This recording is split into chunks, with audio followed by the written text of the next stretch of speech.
So, welcome to another edition of the Influence Global podcast. And today I'm delighted to be joined by no other than the founder of Billion Dollar Boy, Edward East.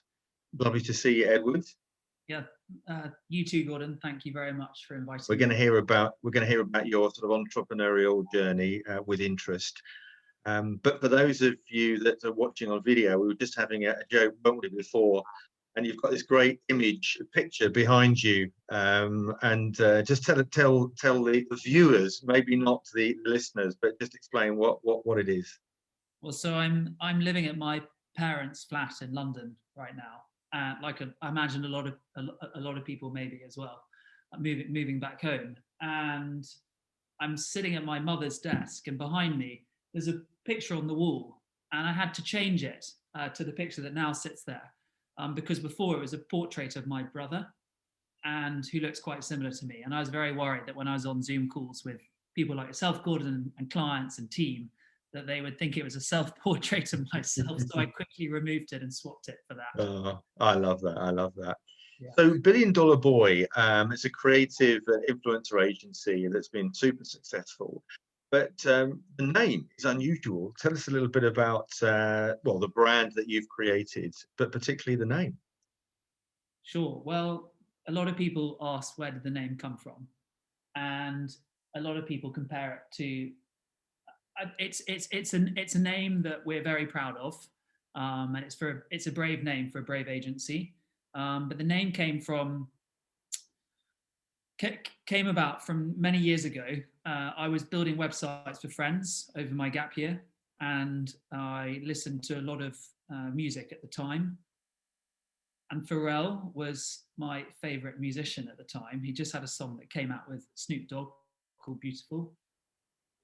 And I found that you could buy URLs online and you could then sell them as well. So I had this entrepreneurial idea to start buying URLs and then reselling them on a marketplace. And Pharrell owns a fashion label called the Billionaire Boys Club. And I had this idea to try to sell Pharrell billiondollarboy.com because I thought he would want to be the $1 billion boy. That never happened. So fast forward to 2014, when myself, Tom, and Pamil were trying to choose a name for this new and exciting agency in a very sort of dynamic space. We were looking through the .coms that I previously bought, and a lot of them had ridiculous names. One of them, $1 Billion Boy, but it stood out and we thought it'd be memorable. And we were also at the time an agency that was focused on targeting men. So we really thought it was a way of creating a hook that would allow us to get through the door into big beauty companies who had been doing work targeting mainly women, and there weren't very many agencies targeting men. So we started there, and that's the reason for the name, nothing more. Oh, fascinating. But it's quite fun. Fascinating. Yeah. So I'm really interested, lots and lots of agencies are run by entrepreneurs, as you know, of course. What's it been like on your journey? What have been some of the highlights of launching the brand in the first place? And what have you learned along the way? Certainly learned a lot along the way. Learned a lot from a lot of mistakes along the way. But it's been a fantastic experience, and I couldn't recommend it more. And I think people who are keen to set up a business, keep trying. The time will sort of be, and you'll recognize the opportunity. It's the time to sort of take that risk and go for it. But you do have to go for it. So I think keep trying, and the opportunity will come along. So we started in 2014, and influencer marketing was, people would describe it as a fad, sort of a passing trend. But it's in 2020, it's now a sort of $10 billion business, and it's quickly growing in 2021. So I think it's fair to say that we sort of saw an opportunity and we went with it. And we believe that influencer marketing, a way of sort of democratizing the creation of content, and was gonna come about. And over the last year or so, year and a half, while people have been locked down and only able to sort of work from home, influencer marketing's come into its own, as it's enabled production to be created at scale from home. And we have helped many different brands react to COVID in various ways and sort of make it through this crisis from a marketing perspective, at least. So it's been a really exciting period, and I think influencer marketing sort of at the sort of just at the beginning of this next incredibly exciting stage. So yeah, it's been a great journey. And I have probably the main tip I have for other entrepreneurs is surround yourself with people who have had that experience, whether that is through friends, family, colleagues, or people that you have to go out to find, because they will be the ones who can guide you through the problems that you will inevitably face, and everyone faces those same issues. So they can guide you and reassure you when things are going wrong that it's going to get better. You just have to work through those problems. And that's how you're developing this business, which becomes valuable over time, because it takes a very long time to figure out those issues and get to a stage where you have a business that has a lot of potential for the future. Yeah. I mean, obviously, as an entrepreneur, so often we have a little amount of knowledge about a lot of things, don't we? And it's so important to have the right team supporting you that often have very specific skills that will often be able to transform your business. Yes. And I know you've got some great content writers, you've got some great individuals that have helped, because content now is the new sales, isn't it, really? Mm-hmm. If you think about traditional cold calling and how challenging it is, particularly in this period, I'm a great believer in content marketing. Has that helped your strategy? Well, the team is absolutely vital. None of this would have been possible if it wasn't for the team. And as my role has shifted over the years, it's become more and more obvious to me that my role is a supporting role to the team around. And I read this interesting book recently about Netflix culture. And one bit that stood out in particular and really resonated with me is this idea of sort of, quite often people think of a business with a hierarchical structure, where it's like a top-down approach. But actually, I think really what it's like is like a sort of tree. And the person who, like the founders, sit at the bottom of that tree, and they're setting the context for the growth of it. And then actually, it's the team around them who are growing that tree and sort of growing themselves. So that's the way I'm trying to think about it now. And I see myself as a supporting function to this incredible team that's growing the business and trying to help them develop personally and also develop the business. And I was so lucky with the great team members we have from a creative perspective, from an account management perspective, data, technology. We brought in a lot of experience from the wider marketing industry into Billion Dollar Boy, and we've really benefited from that, and tried to merge this sort of new experience of influencer with traditional to create a very robust approach to service and look after our clients. Yeah, no, it's interesting. I mean, the industry is still relatively young. I mean, I feel like an old billion dollar boy. There's a lot of people that are in their 20s, which really do inspire me so often, because a lot of these individuals, of course, are digital natives, aren't they? They're coming at it with a completely different set of lenses. What I love, interesting to hear what you had to say there, that modern leadership is about empowering their team, isn't it? And not instructing them in such perhaps an old-fashioned way, but more, helping them create the right environment for them to succeed. And indeed, perhaps even fail and innovate, because it's only then that you get real growth, isn't it? I wonder if you said at the beginning of this that you've been things that you've learned along the way, a lot of mistakes. Have you got an example of something that you've done within the organization that has been transformational? I'm glad you positioned that question very well, Gordon. I think transformational decisions. I actually think just at the beginning, towards the end of 2019 and the beginning of 2020, as a business, we really started I think that we realized how important it was to build the supporting frameworks for a business to grow. And we actually joined the IPA, the Institute of Practitioners of Advertisers, and it was a fantastic resource for our team to get information on sort of job roles, job descriptions, experience within certain levels, and start structuring the business to align with the sort of wider industry and create progression plans for our team so that they could grow within this business and understand where they can go to. So that was one thing that made a big difference, I think. It was putting the frameworks in place for people to progress within this company and creating a clear path for them to succeed. And look, you know, we've been doing that for a year and we've got a long way to go, but we're investing heavily in our people team and in the team as well. And I think it's starting to pay off. We've built a really fantastic culture where there's friendship, there's ambition, professionalism, and I think people are thriving within it. Yeah, no, that's great. And just on culture, and you mentioned Netflix a moment ago. Are there any other organisations that you think have really got a great culture? Bearing in mind, this is still quite a young person's industry per se. Any other brands that sort of really resonate with you? I mean, there aren't necessarily any that immediately jump to mind.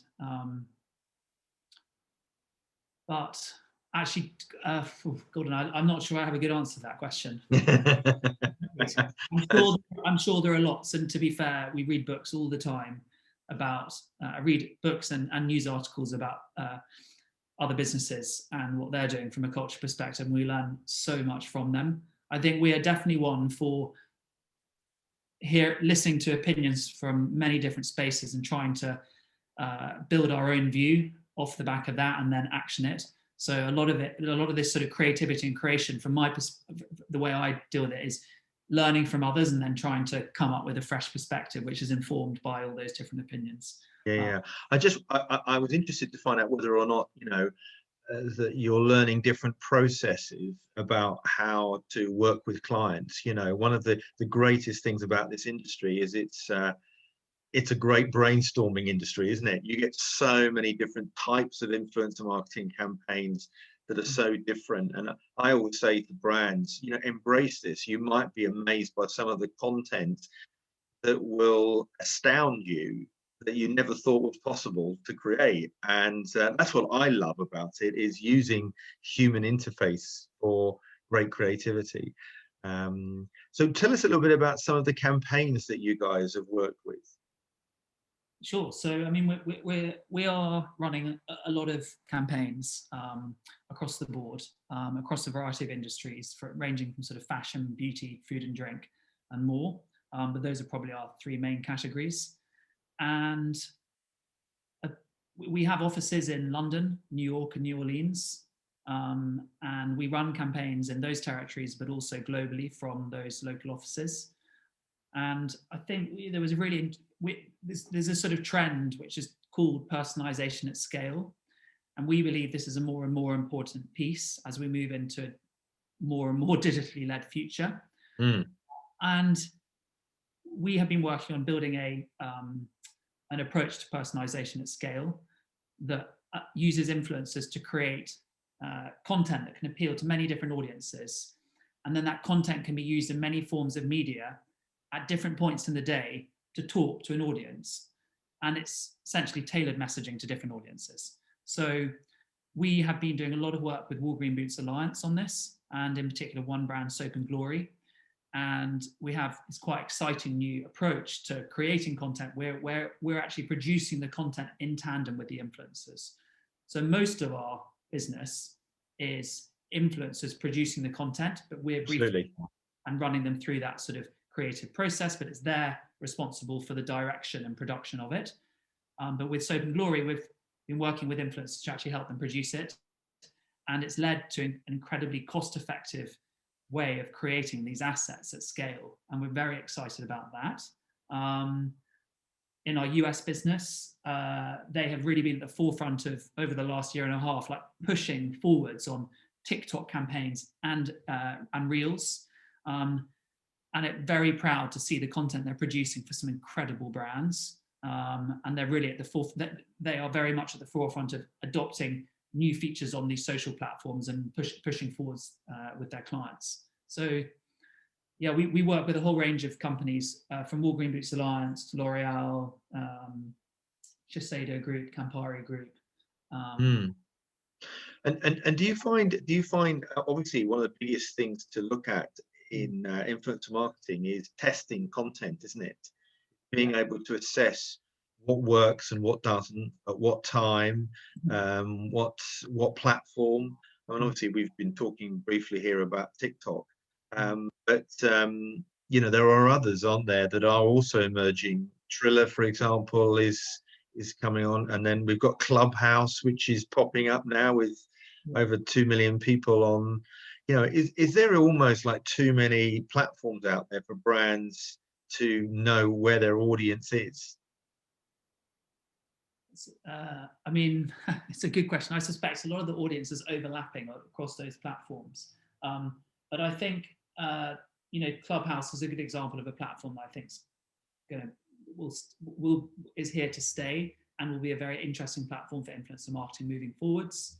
We do a lot of work on podcasts, and I think I see Clubhouse almost like a live version of podcasts where collaboration, discussion is encouraged and included within that live podcast.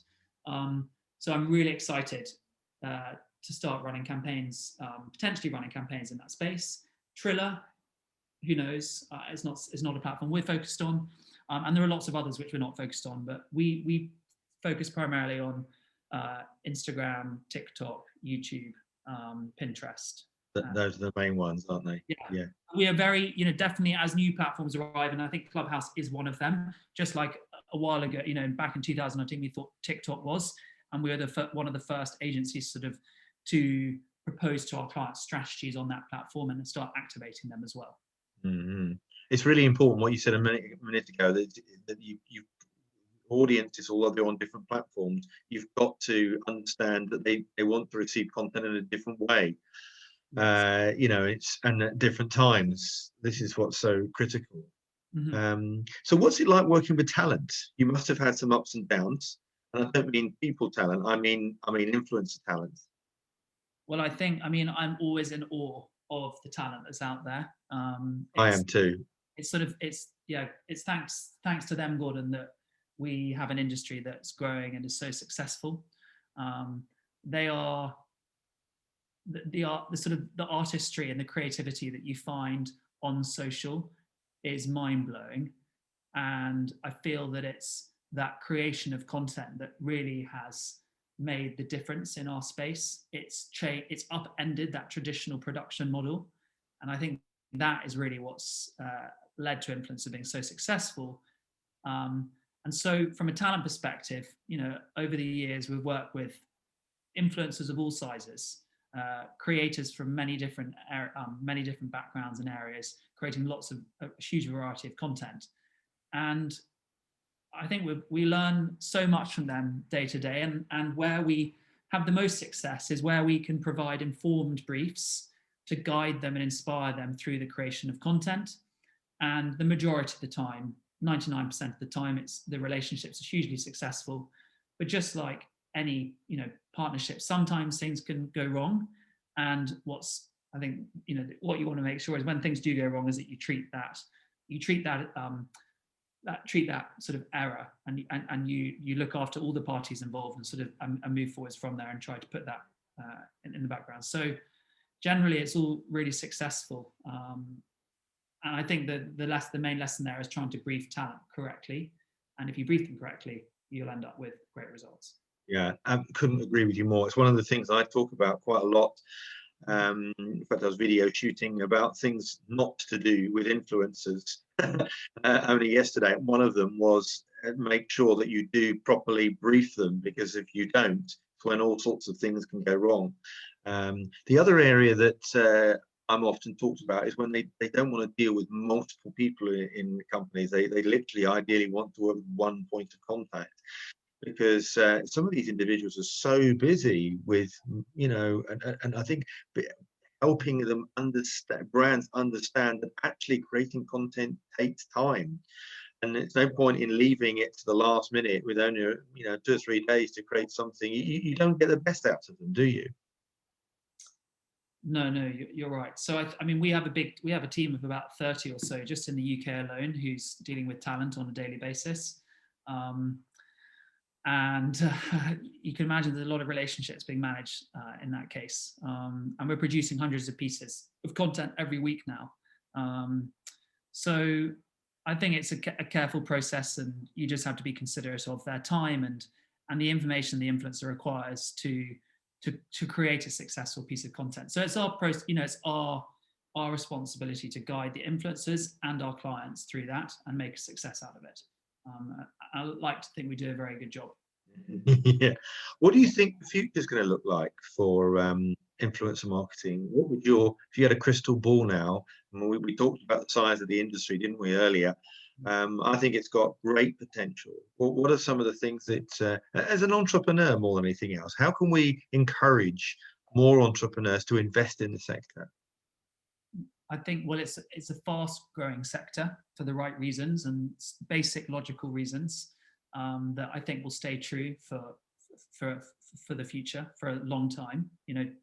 I don't think it's not going anywhere. Just like social media, people used to say, social's a fad, it's a trend, it's going somewhere, and you'd hear of people being hired as social media managers at businesses. And sure, nowadays, like a social media management position may not necessarily be the one that captures and excites you, but it's an established part of a marketing budget now, I think, and for all the right reasons. And I feel that influencer is going through a similar journey. I don't think it's a long way away from maturity.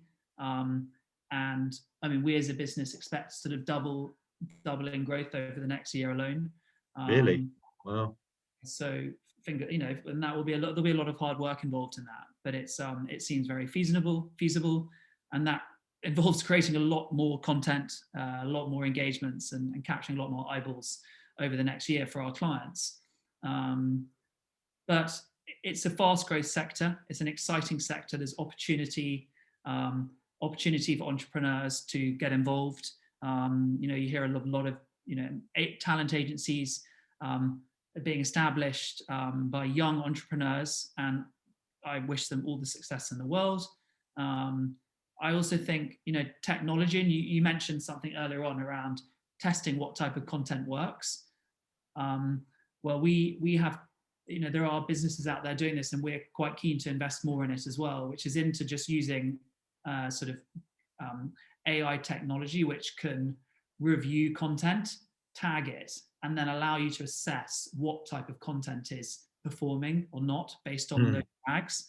And the difference by having a person tag a photo is you may look at a photo and say, there's a girl in it wearing a red dress and it has a blue background. But this AI technology, and people like Google have built it, it's just then setting up the processes for using it, can look at a photo and assign 1,000 tags to that photo, not 3. And they can do it instantly versus the 10 seconds it would take me to process those tags. So once you have all those tags in place, you can then use that information to assess on a larger scale what type of content works at different times, talking to different audiences. And that's an area we're quite interested in. So I think that as an area will be the use of AI to sort of automate processes will make a difference. Use of technology. So we have a fantastic piece of software called Companion. It's a tool we've built internally. It's our own proprietary software designed to make our agency first and foremost more efficient and combat influencer fraud. But we now license out this tool to third parties, and it's proving to be a sort of bit of a game changer in that space. For in-house teams or agencies running influencer campaigns, it automates a lot of the processes and makes your life a lot easier. Yeah. So tech as well is another area which I think. I agree with you, because I think for those people that don't understand influencer marketing, it can be there's a lot of moving parts, and finding the right influencers, setting up the campaigns. You mentioned influencer fraud. There's another area of concern for some people that don't know their way around the industry. So I think to finish it, I was just keen to get a view for you on e-commerce and how influencer marketing, I sort of believe, is the new retailer in some instances, in some sectors. What's your thought about that? Yeah, I'm sure. I mean, influencers are there working with many different products and recommending them to their audiences, and people are there to listen and be informed by influencers. And I think when you make the choice to follow an influencer, you're choosing them because you want to hear from them. And influencers recommending products, which you can then buy through social commerce on the platforms, will really revolutionize that sort of landscape. So it will be interesting over the next years to see how that develops. And I think China is always a good country to reference when considering trends that are going to come to the West. And I'm sure vice versa too. But you will have been reading about these QVC style live streams. They're proving to be incredibly successful in China. And I suspect we will start to see more and more of that happening here in the UK and the US. So I'm quite really excited for social commerce and where that's going to take this industry too. So am I. Everybody, it's lovely to see you on our podcast today. Thank you so much for your time. Thank you very much, Gordon. It was great to speak to you.